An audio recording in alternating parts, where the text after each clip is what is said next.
And till Tupac, All Eyes on Me, Until the End of Time, Better Days, and Greatest Hits, when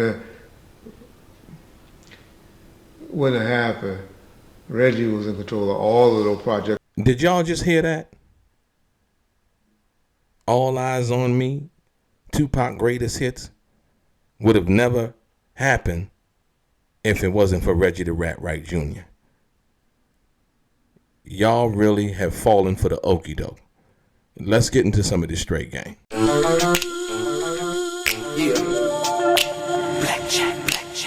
Life is like a game of cards. It's not what you dealt, but how you play it. Yeah. Blackjack.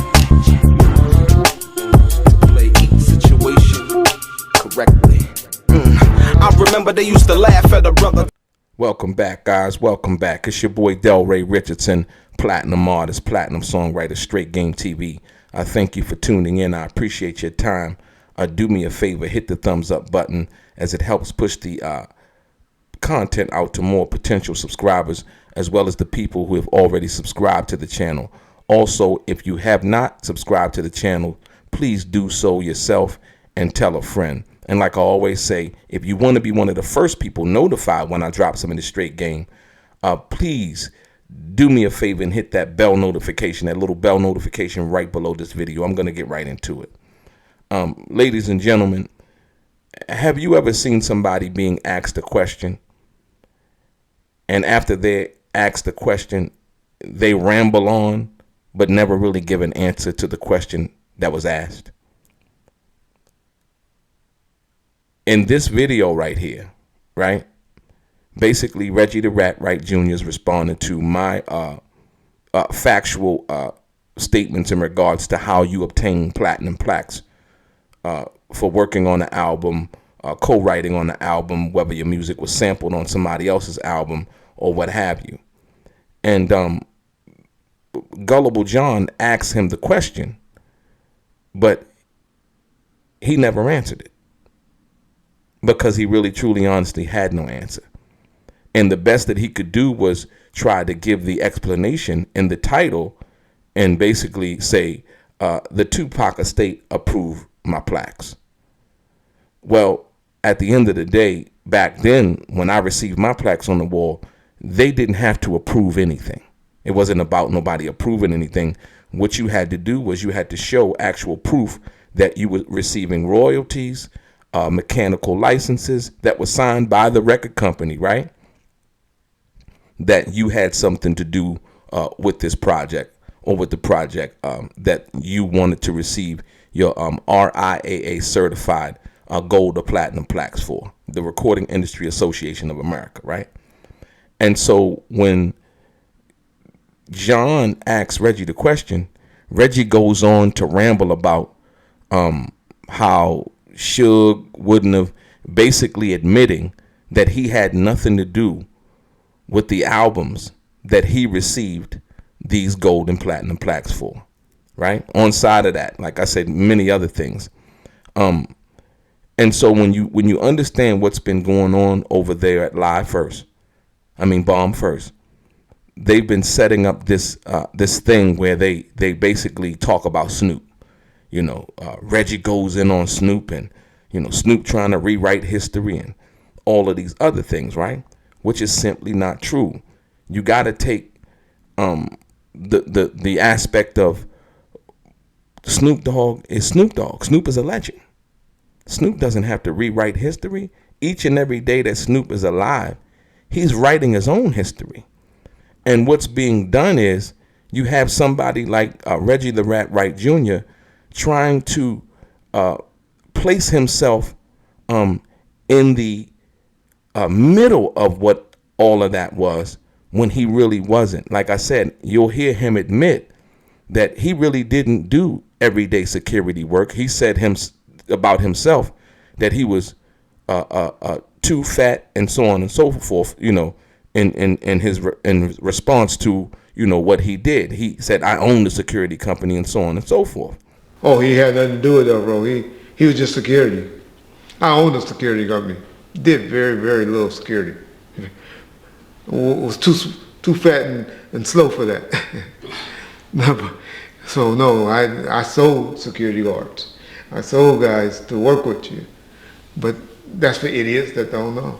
Well, with that admission, and not that he really needed to admit it, but once again, that's where I place the factual responsibility of the death of Tupac Shakur partially on his shoulders, based on the fact that he owned a security company that failed to protect Tupac. And so when you really understand what this really means, and what I'm really saying is, he's basically trying to, latch on to these old death row stories, these, trying to place himself, in rooms and in places that he wasn't there firsthand. All of the information that he's basically been given to the world is basically secondhand information, if you will, right? One story in particular about Mary J. Blige. He said that Tupac said something about Mary J. Blige's, her personal parts or whatever, her body parts, or whatever, something, negative and crazy. I don't even want to repeat it, but in regards to how she smelled or something like that. Tupac ain't telling him nothing like that, man. He ain't telling him nothing like that. No, he didn't. He ain't telling him nothing like that. Tupac did not have a relationship with Reggie the Rat Wright Jr. There was no relationship to be had at all.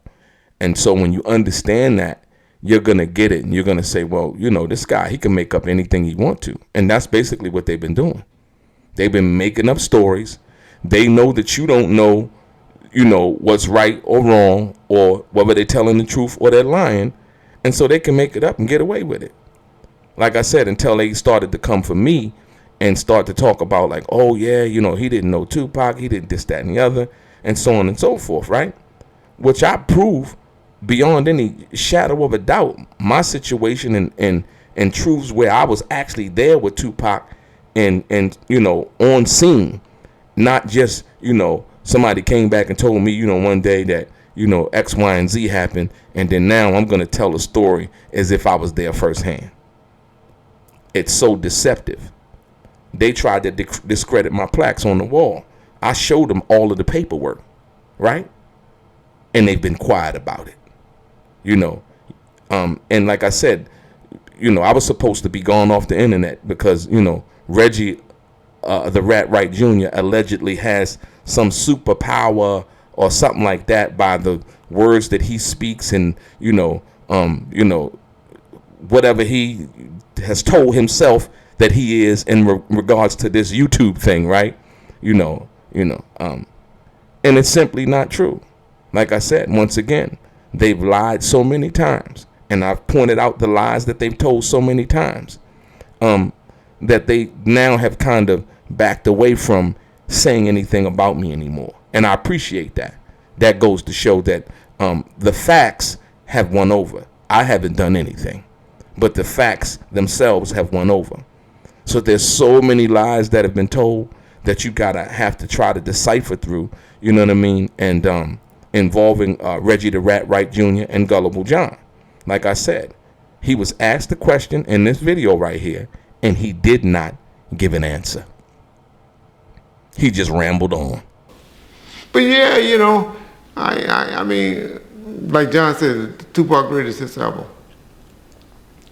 Reggie's the reason that Suge probably would have eventually gave in. Now knowing Suge, I know he was posturing or playing hardball because he knew how to work Jimmy now. So he knew eventually he was going to do it because they needed it for the fourth quarter or whatever. But that's how he had to play it. I guess he couldn't let me know that he was just playing with him, or thought I was sharp enough to realize that he was just trying to get as much as he could get. That's his business tactics. They're running out of stories to tell, if you will. So they've tried to, address the little daily stories and stuff in the internet, Shaq, or whether it's Shaq, or, whether it's, the latest information in regards to that. How you feel about that, Reggie? As if Reggie is a go-to source for any kind of factual information that can be trusted. And I've shown you, demonstrated to you with proof, documentation, and audio that that's simply not true. And Reggie the Rat Wright Jr.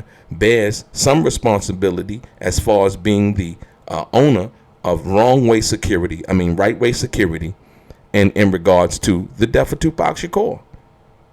Like I said, I showed you where, it was the Outlaws and Gobi and them who were doing security at the hospital. It's a fact. And so when you talk about that, and that's not something that I said, even Napoleon has said that, even Gobi has said that, you know what I mean? So this guy has yet to accept the responsibility or the part that he did, or should I say didn't play, in trying to help save Tupac Shakur. And it was all because Tupac had fired him, and he knows it. And so, as you see, he's been very vindictive with just people on the internet. So you can imagine if Tupac Shakur, the biggest rapper in the world, fired him, you know what I mean, how he would feel about that. How much disdain and hate and animosity that he would feel towards Tupac. You know what I mean? So, people really need to wake up. And YouTube is kind of changing around the way that they're doing things, right? And so a lot of this stuff, is going to be addressed in regards to the lies, the misinformation, and the outright defamation of people's character based on the fact that I want to hate on somebody, or I want to use a celebrity's name in my title to try to garner views, to act as if I know something about that celebrity that I really don't. Only to garner views. So like I said, once again, there was a question that was asked, right? And he didn't answer that question or address that question or have a response to the question that was asked by Gullible John. And that's what you come to expect from Reggie the Rat Wright Jr., Gullible John, over there at Bomb First. It's your boy DELRAY, Straight Gang.